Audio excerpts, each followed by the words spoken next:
In today's video, I'm going to teach you how to find record ID in Airtable. Record IDs are the unique identifiers behind each row in your Airtable base.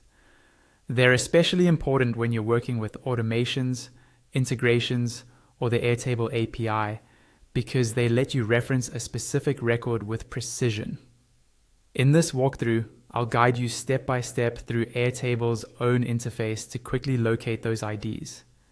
First, open your browser and go to your Airtable dashboard. Make sure you're signed in and that you can see the workspace and bases you want to work with. You'll usually land on a page that lists all of your workspaces and the bases inside them. Now, look towards the top right-hand corner of the Airtable interface. You should see a small help icon there. It might look like a question mark or a circle with a question symbol inside it.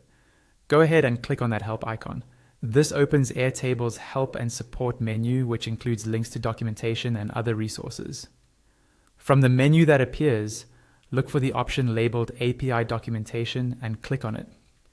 This link takes you to a page generated specifically for your account that lists all the bases you can access, along with their API details.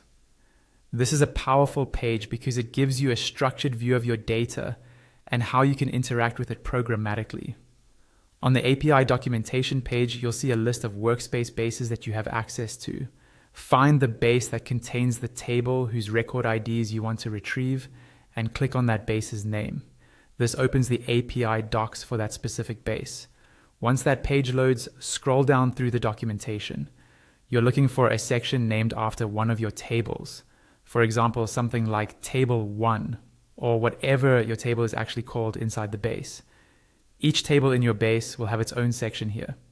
When you're in the section for the correct table, look closely at the example data and field descriptions. You'll see a column or field that shows the record IDs. These usually start with a prefix like REC, followed by a string of letters and numbers. Those values are the record IDs for the records in that table. You can copy them from here and use them in your scripts, automations, or integrations whenever you need to